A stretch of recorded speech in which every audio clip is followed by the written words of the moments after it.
So on Monday, the U.S. President Donald Trump, he fired his national security advisor, John Bolton, right? Now, I know there's a little uh, discussion going on whether John Bolton resigned or whether he was fired. I believe he was fired.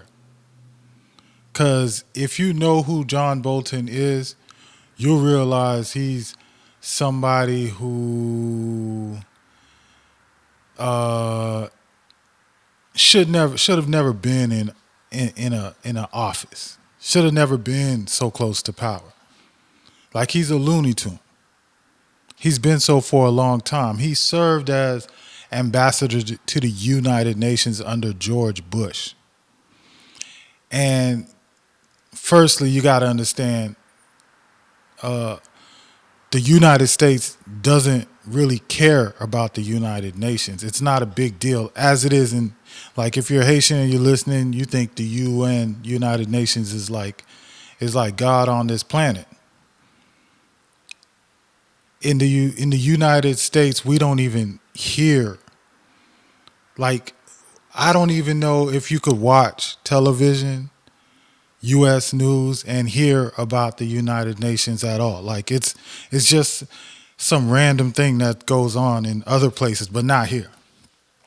So under George Bush, John Bolton served as the ambassador to the United. It can't get any lower in terms of democracy than that. I mean, diplomacy, U.S. diplomacy than that. Like really, it's the UN's headquarters is in the United States in New York. So it's not somebody you got to pay for flights to live in another country or any of that. It's so that's John Bolton. John Bolton didn't belong up there with Trump, but Trump signed on with a lot of very far right, hawkish attitudes coming into office. I feel like I don't know. He's a very complex person, but it's definitely a good move to get rid of this guy. Should have never been there. But I guess in some ways, I feel like Trump is trying to seem credible to the Republicans, to the racists, to the very highly conservative, the ultra conservative, to the gun people, when really that's just not really his style. But he's finally fired this guy, John Bolton, and I believe he fired him because John Bolton didn't belong there in the first place. That's the highest position, honor John Bolton has probably ever had, in the government, because he's crazy. He's a zealot. All right, so, but John Bolton was in Jovenel Moïse's ear, President Jovenel. Here, and Jovenel was eating it all up. And it's quite possible that even the situation in Haiti has to do with why John Bolton was fired. They'll never say it. They'll try to make it about Syria, Afghanistan, one of the big dossiers that the U.S. is dealing with, because they don't want to make Haiti a big deal. But there is a big problem now. You see, Bolton, he had Jovenel withdraw Haiti from the Petro-Carib deal. Now, in terms of if you're a zealot, one of the U.S. zealots, the Hawks, that's great. Yeah. But if you're somebody more reasonable minded and you understand what Petro-Carib is, that is not the steps you would take, even if, no matter what your beef is with Venezuela. because that's 600 something million dollars that Haiti is receiving that the U.S. doesn't have to pay. That Russia isn't gonna be directly paying. So, in terms of international politics, it wasn't a smart decision. It was the decision of a zealous person. And these decisions, you know, that Jovenel Moïse took have not been in Haiti's best interest. For example, cutting ties with China, cutting because the U.S. and China are going back at it. Trump and China are going back at it. But that doesn't mean Haiti has to. Haiti neither needs to be in bed or send to the woodshed any country. It doesn't have to be that far. But diplomacy is all about playing the middle for your advantage. And Jovenel did not do that. We shunned our relationship with China. China's over there building in Jamaica. They're over there investing in St. Kitts. They're over there investing all over. And I caution that because I'm not totally for this foreign direct investment. But when you understand that it's because they're looking for political influence in the region, there's a way you can play that to your advantage, where you don't have to sell off the country for it. So that's a decision Jovenel made because he's talking to John Bolton. He's thinking that's a smart thing to do, and now he looks dumb because now we're stuck with, and Taiwan isn't. I don't know. They got their own things they need to deal with, and Taiwan wants to throw money at us. But it's nowhere near what both Taiwan and China could do for us together. And so that's a mess. But let's go back to the Venezuela part because I was talking to a former government official, right? And I was trying to understand the gas crisis because I didn't understand, because I'm like, we're in Petrocaribe. We get oil products at a discount. As well, some of that money goes into the Haitian treasury. If you don't know how Petrocaribe works, basically Venezuela fronts us the oil products. So we buy them at a discount. And then on top of that, Venezuela lets us keep about 60% of that money in the forms of loans. So not only do we get these oil and energy products like at a cheaper price, but 60% of that we get to keep and invest in the country so that we can develop and actually have a real economy in a real country. That's what Petrocaribe is about. Jovenel jumped out of that thinking, I don't know what he was thinking. John Bolton, unless you know who John Bolton is, like, I don't know. John Bolton could have went up in there and told him, yo, if you don't agree to do these things, we're going to cut ties with you completely. He's that kind of crazy lunatic. Just look at the guy. Look at the picture. Look at the picture. He's a Looney Tune. I'm telling you. I understand U.S. politics more than I do Haitian politics. Like, I follow U.S. politics real tough. And I'm telling you, John Bolton is like, it's the equivalent. I don't know who I can say. There's no one I can think of in Haitian politics I can relate to as far as who this character is, He's a crazy man. He makes Trump look very reasonable. When you hear they disagreed on stuff, I'm like, yeah, well, if Trump's disagreeing with that guy, then he must be very reasonable. Because you leave it to John Bolton, we'd be in a crusade all over the world right now. The U.S. would be fighting in so many different fronts. You leave it to John Bolton. Yeah. And this is who Jovenel was listening to.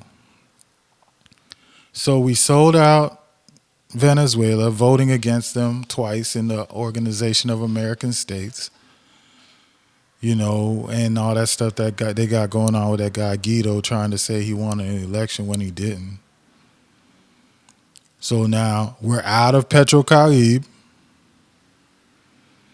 and I believe this is going to be Jovenel's undoing because the gasoline situation in Haiti is really, really bad. Like, people are fighting, people are losing it in the country over this gasoline situation. This let me see if I could show some video of how bad it is. Like, I mean, cats are fighting. I told my son and I were watching a video. People with the yellow gas cans fighting, and I told him it's a pillow fight, because that's what it looks like. I think here's the video. It looks like it's madness.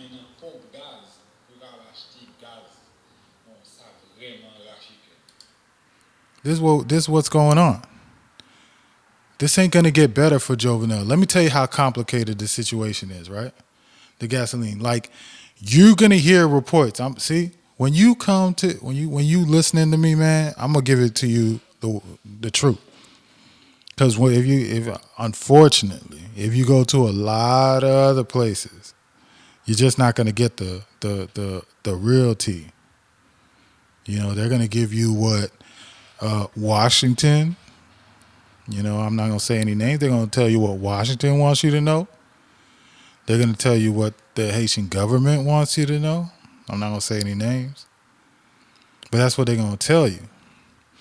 So now, they want you to think that the issue with the gas is that it's scarce. There's a scarcity. It's in short supply. And that's why people are mad, because gas can't get there. They want you to think that, finally we got some ships coming in with gas, and that's going to solve the problem. That's not going to solve the problem. That's not even the problem. The problem is that gas prices have gone up, and all of the chauffeur unions, the drivers, they aren't taking an increase in gas prices whatsoever. Last year, 2018, July, or June, I should say, the government tried to raise the taxes the price of gas went up. And the government tried to take some money out of it because, like I said, they had taken themselves out of Petrocaribe. So they added a little something onto it. Big protests went down. Huge, massive protests. Massive protests in the country. People were not having it. People were not gonna take it that they raising it. Like, if you just could remember what happened last summer. And you can get it conflated with what's going on with Petrocaribe investigations. People saying Code Petro. It kind of has to do with it, but not really. I kind of cleared that up in another video, because the Petrocaribe thing is tied into it, but people that are asking for the money, that was a whole nother situation dealing with Dmitry Vorb, who owns I think it's called Sojourner electricity company. That's a little bit that actually kicked in around October. But this gas situation actually started in June. All right. So the thing is, people not gonna pay those kind of prices, especially when they know they don't have to. Because with Petrocaribe, the gas came cheap, and the government is very pressed because the gas not coming cheap. They got to pay 100% global market value on gas since we're out of Petrocaribe. So it's not coming in cheap, and they're not keeping any money like that could go in for budget and stuff like that. Budget and development or whatever they used to Gaspia the Corbin with. And they're not getting any of that anymore. So they are pressed by this decision.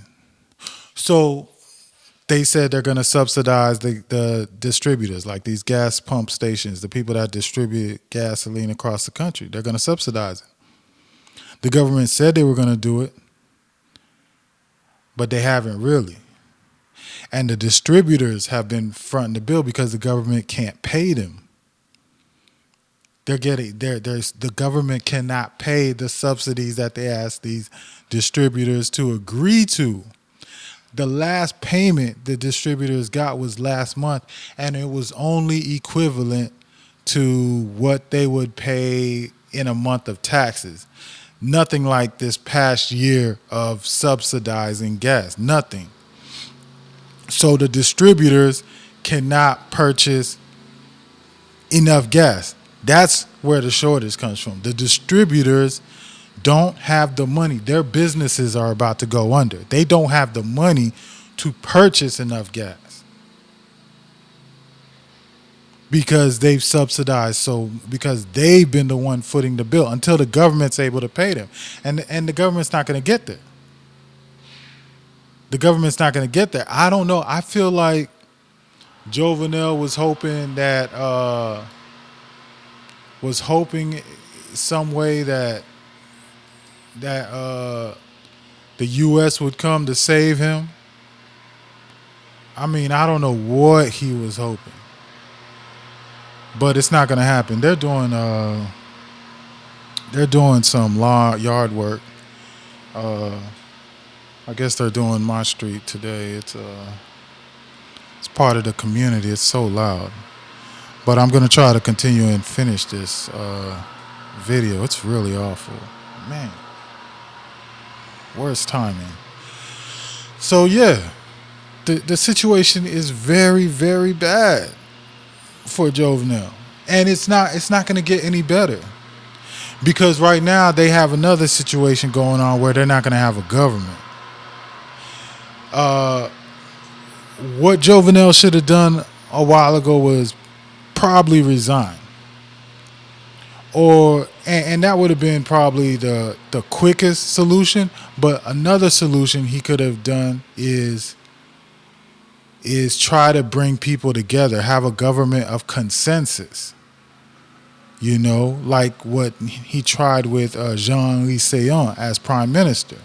But he kicked Jean-Louis Seyon out like after a few months because that brother actually wanted to do things by the book. And Jovenel is so mired in money laundering, in embezzlement with the Petrocaribe because of Martelli. He was like, I guess he was like he had the business that did the money laundering for Martelli, a lot of it. So he's so mired in it, he can't let things just be normal. He's trying to protect himself. He's trying to create businesses on the side. He is in a tight spot.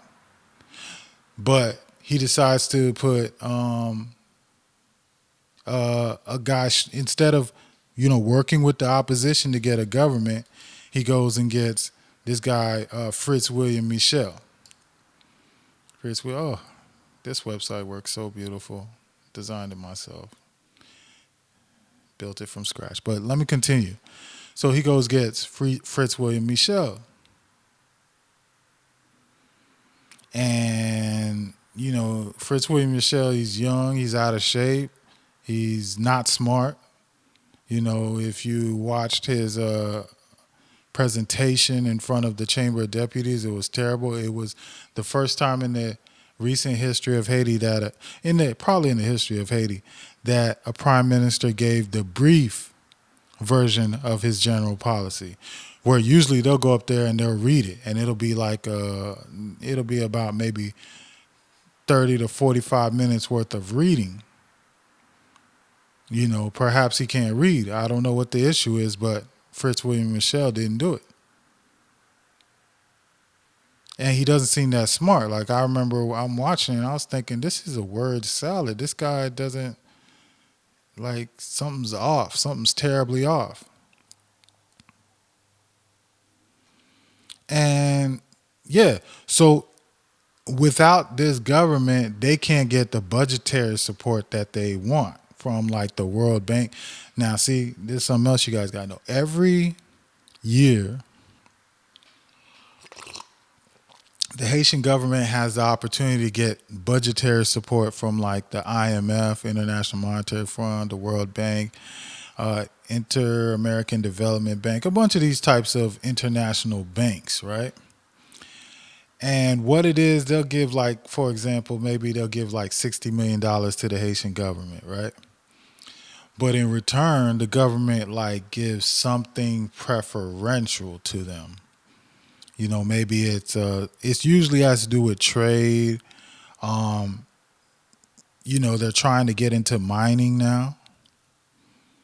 They're trying to get into the Haitian mines with these budgetary support, and they're short term. I'm not gonna say you agree to this $60 million and for 10 years. It'd be for a year or whatever. But no matter what, it hurts the country that this money's being taken and that this is happening, and we have to do it. And they do it. Something we need to do away with. So, yeah, I see this video right here, Dimitri Vorb and Jessica Genius. I think I'm gonna have to speak on that because I know a little something. So, yeah, but they can't take it without a government. Without a legitimate government. It's too dicey for those companies. It's too dicey for those banks to do it with a de facto government. It's too dicey. The thing is, a de facto government, and then on top of that, the only way it could work with a de facto government is if they bring in the Marines or UN peacekeepers or something to protect their to protect their money, their interests. That's probably the only way. And at this point, they don't really want. And I actually got to do a video about that. No matter what's going on in Haiti right now, even with the gangs and there's a situation of terror in Haiti. Ain't nobody asking for the peacekeepers to come back, and I'm proud of my people for that. Nobody wants the peacekeepers back, so it's not going to be a good look for them to revert back to that because of that. But they probably will try, and Jovenel and company, the ones that are running from the Petro-Caribe process, they're working for that because they know that's the only way they could get away with it is if Haiti's in total shambles. That's the only way they're going to get away with it. If the country is developed and working and justice is working, they're screwed. You understand? So that's the situation now. And now let me get into Trump. A sister on the page, she wrote in the comments to this article something about, Trump likes to deal with bad hombres, and I don't really believe that. I don't think that's the way Republicans work, that Republicans actually work. I think that's a Democrat thing. Democrats like to put the most crooked people in power. Jovenel Moïse is a product of the Democrats. Michelle Martelly is a product of the Democrats. You understand? That's what they are. Republicans, they always seem to have a little bit more conviction in terms of what they stand for. Like they're not gonna, if they hear like a government's, you know, kidnapping people and doing a lot of corruption, they're not gonna stand with that. That's something Democrats stick with.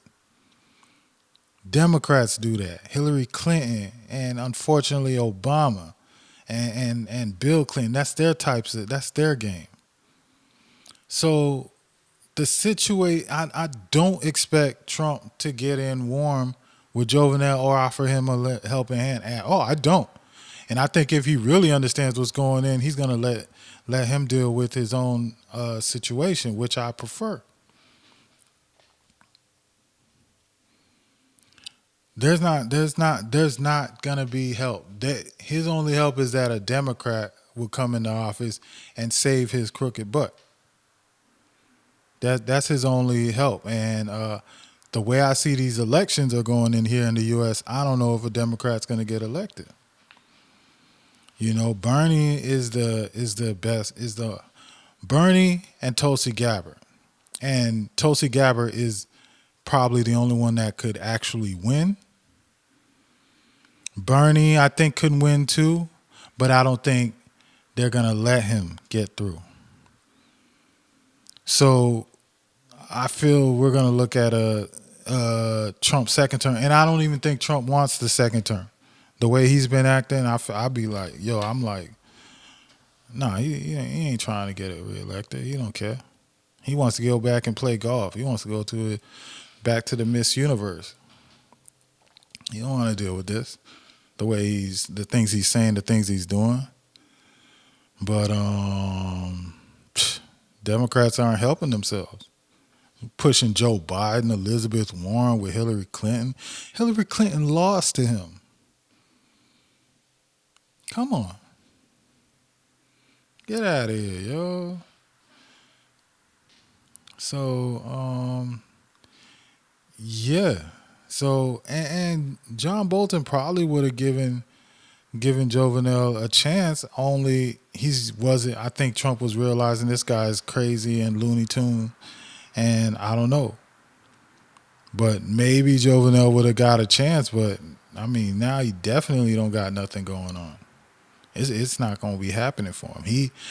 I've never thought this before, but I think Jovenel's days in office are highly numbered because things are going to blow up real bad. You see it. I see it every day.